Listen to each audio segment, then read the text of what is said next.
Hey, what is up, guys? I am here to give you a video not really planned, just kind of going out of the blue, but I want to give you this video because I feel like it's time. I was thinking, I don't really need to make a video about this, we already know, but I think it's time to make this video. As you know, in January, the night after the Royal Rumble, CM Punk, also known as Phil Brooks, walked out of the WWE. I can pull up the article for you, and I actually have read this article. You can check the Sia Brothers channel, um, and just give it a look. The computer's being really weird. Hold on.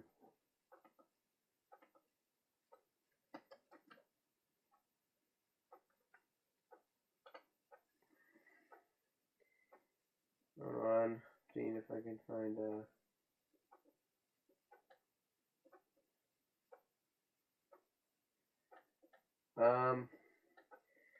well, I'll just tell you what he said. I can't find there.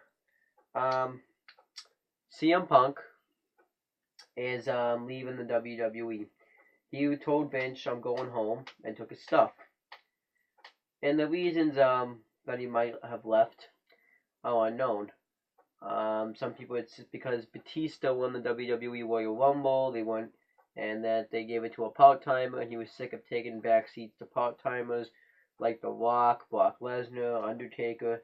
I wouldn't really say John Cena, but he was probably sick and tired of taking a back seat to John Cena because he would always main event the pay-per-views when he was WWE champion.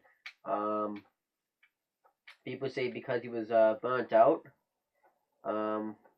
Because he was just tired. He didn't feel like he was putting up enough the good matches, the good promos, all that stuff. And I kind of was feeling that way, that his promos and matches weren't the best that he had. So yeah, and then we CM Punk left. People were thinking it was a storyline though, and I was like, I don't really think so. I don't really think that they would have done it that way. I think they did that storyline, done that. CM Punk was forgotten about. And then there was one night when Raw was in Chicago, Paul Heyman came out and talked for him, and we didn't see CM Punk throughout the rest of the night. We thought he was going to be at Payback this year. He wasn't there. He was at the Seahawks game, or Blackhawks, whatever the fucking hockey team's name. And then we had speculation that CM Punk was going to, but yeah, now July 15th, 2014, CM Punk contract expired. His contract hadn't expired yet. It's now officially expired. Now he's gone. And the WWE on Tuesday removed his profile to the Illuminati page, which is where you go if you get released or something. And CM Punk's gone now. I always was a CM Punk fan. I liked him in 2000. Well, I didn't really see him much in 2006 of his debut, but I liked his debut years when he was in ECW. I liked his matches that he had with John Morrison for the ECW Championship. And then he won the Money in the Bank, and I was like, whoa. So I always thought ECW, even that back then, was like, it was ECW was like not as good as Raw and SmackDown. I liked ECW, but it was like it was like kind of like NXT, but it's the main roster. It was like kind of like the minor shows to me. And I was like, wow, CM Punk won it, so maybe he'll cash it in.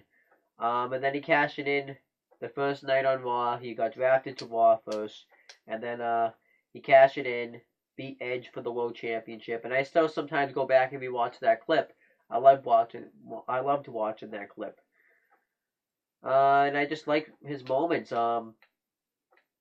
He wasn't getting over, I think, at first when he won the world title. And then he won the one. So then they put him in a tag team with Kofi Kingston, and they beat Cody Rhodes and Ted DiBiase Jr. for the World Tag Team Championships. Then they dropped him at a house show to John Morrison and The Miz. Went on to beat William Regal for the Intercontinental Championship. Dropped that to JBL. Then he won the Money in the Bank again. I'm like, it's cool. And then the epic heel turn that he had when after Jeff Hardy had defeated Edge in a ladder match for the World Heavyweight Championship, he came out and turned heel and defeated Jeff Hardy for the World Heavyweight Championship. He wasn't necessarily, I guess, a heel yet. It was a few weeks, but then the real heel turn, I guess, for me came was when after Night of Champions, Jeff Hardy was now the new champion, and this the SmackDown afterwards, he had beaten the crap out of Jeff Hardy. He turned heel and went on. Something feels like to me though that he wasn't at SummerSlam supposed to beat Jeff Hardy for the World Championship. It feels like Jeff Hardy just left, so they had to put the world title on him. I feel like that the feud was supposed to continue, but either was, CM Punk beat Jeff Hardy in a TLC match for the World Championship. Went on to feud with The Undertaker. And then afterwards he jobbed a 10-minute Hell in a Cell match to Undertaker. He was jobbing a Big Show, jobbing to Rey Mysterio. He ended up losing his hair to Rey Mysterio, but I would still say he held good matches with Rey Mysterio. I like the feud that he actually had with Rey Mysterio. So, but he was just jobbing afterwards. He had the Straight Edge Society, which consisted of himself as the leader, Luke Gallows, who was known as Doc from the Aces and Eights. He was the Imposter King. He was Vestus. And then Joseph Mercury, and then Serena, and that went nowhere. Serena got released. I think Joseph Mercury ended up getting released, and then Luke Gallows afterwards got released. That group was nothing. The group just got jobbed every week. Then CM Punk got put on Raw. They didn't really know. I didn't really feel like they knew what they were doing with him, and they put him on commentary, which was good. Maybe take a break, put him on commentary. You can freshen him up a little bit until you find something new for him. I thought they were going to put him in a feud with Daniel Bryan for the United States Championship, but that didn't end up happening. And then he ended up, John Cena had buried the original Nexus, which consisted of Wade Barrett, Daniel Bryan for one night, Justin Gabriel, Heath Slater, Michael Tavo, David Otunga, Darren Young, Skip Sheffield, which is Ryback today, Husky Harris, which is known as Bray Wyatt today, and Michael McGillicuddy, which is known as Curtis Axel today. And he buried every single member, and then, so they had CM Punk take over the group. I thought he did a fine job with it, but it was kind of too late to repair the damage of Nexus. They called it the New Nexus. They brought in Mason Ryan to, I guess, put him in because they got rid of Heath Slater and Justin Gabriel. Wade Barrett was out, so it was just down really to David Otunga, Husky Harris, Michael McGillicuddy, and Mason Ryan. And it just ended up being nothing. The Nexus ended. The Nexus jobbed. They jobbed to Randy Orton. They kind of jobbed to Cena at the Rumble because Cena eliminated every single member. I remember. I get it. Remember. And then CM Punk actually was kind of jobbing for a while, and then he became the number one. I remember he won a triple threat match, beating Alberto Del Rio and Rey Mysterio to become the number one contender to. At the time, John Cena was the WWE champion, and he had made the announcements that on July 17th, which was a year ago yesterday, he is gonna leave the company that his contract expires, and if he leaves, if he wins, he's gonna leave the company with the WWE Championship. They did that storyline really well. They had him cut that epic pipe bomb, saying this company would be better if Vince McMahon's dead. Saying how John Cena and The Rock are big kiss Vince McMahon's ass. He says, "Hey Cole Cabana, how you doing? I'm breaking the fourth wall." Just that awesome pipe bomb, and I remember I didn't really like the pipe bomb at first because I was tired from summer school, but it was just amazing. I like that pipe bomb. I go back and rewatch that. Not every day, but every year I go back and rewatch that. I really like that. And that's really I think pushed him into major superstardom. His promos were great every week. I remember he got suspended storyline wise, And then him and Cena had that epic match at Money in the Bank. He beat Cena. I think he should have beaten John Cena once clean. I think that's what was at the default. And then he went on to leave the company. I think they could have done more with that storyline, but I'll talk about that maybe in another video. Came back on July 25th, 2011. The reason why I know that is because that was on my best friend's birthday. And he came out with a new theme song. He moved on from this Fire Burns theme song that he was using from 2006 all the way to 2011. And now he has the Cult of Personality theme song, and it was awesome. My friend Aiden listens to that song. My mom's ex-boyfriend had that as a ringtone. It was a really known song. It was kind of cool to have him have that theme song. Him and Cena had that champion. I don't know what the hell my neck really hurts. Versus champion match. He won that.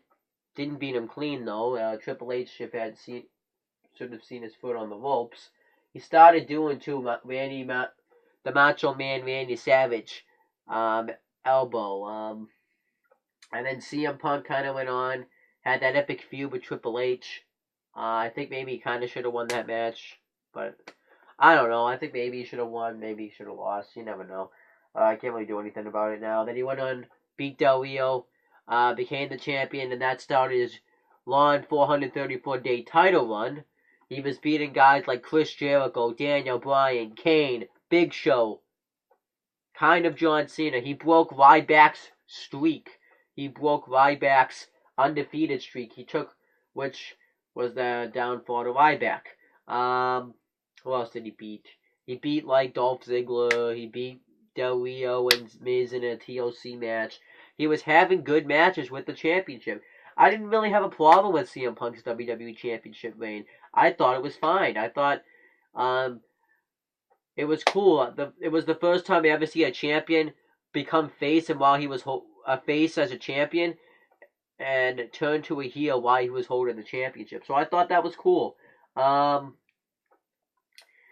And then he went on to lose it to The Rock, which I don't think should have happened. I think he should have carried it to Mania. And then he went on to become one of Undertaker's WrestleMania opponents, which I thought was awesome.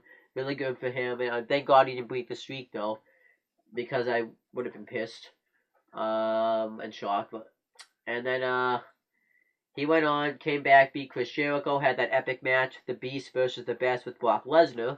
Had that awesome but bad Heyman feud, Paul Heyman feud that lasted way too long. You should have just done one. I don't know. Because it was his last one, too, so. And then he was supposed to face Triple H this year at Mania, but then he ended up leaving, so they had to change the plans. So, yeah. But I did like CM Punk. I'm still kind of mad, though, the way he kind of left the company. Don't really know why he left the company. I think he should have just, I don't know. I think he should have just kind of left. My cousin said he screwed himself out of a job, but he could always find other jobs. I don't really know what's going to go on with CM Punk. I think CM Punk is done with wrestling. I think if he was coming back, he would have been back by now. And if people still think this is a storyline, you guys are idiots, no offense, but they would have come clean by now. They would not have kept the storyline going this long. It kind of sucks, though, because CM Punk did a lot with the company, and I think he could have still done a lot. Maybe CM Punk, when he got that time off, should have asked for a little more time off, but I don't know. But if I had to pick some memorable CM Punk moments, even though I'm just gonna name some, I liked his matches with Daniel Bryan when he was the champ. I liked his whole title run. I liked his title run that he had with the 434 days. I liked when he came in and turned heel on Jeff Hardy. I liked when he first won the Money in the Bank ladder match. Maybe when he won the ECW championship by beating John Morrison. Anything else? I don't really know of his independent work, so I can't really tell you about that. But I like his match with Brock Lesnar. I do like his Heyman feud when Lesnar was in it, but then it just dragged on. I wish he kind of could have worked the program with Bray Wyatt instead of Daniel Bryan. I'm going to talk about in another video too how I would have prevented CM Punk from leaving the company. I don't really know if there was a way though. I liked when he was backstage with Stone Cold, and Stone Cold was like, "Do you want a beer?" And he goes, "What?" And he was kind of using his catchphrase. So I always heard Stone Cold Steve Austin always wanted to work an angle with CM Punk too, and he never got to. So kind of sucked. When he had that epic match with John Cena, anytime he feuded with John Cena was good because he brought John Cena to the A level. I didn't like his Orton feud at first, and then it just got really weird how he would say Randall Keith Orton.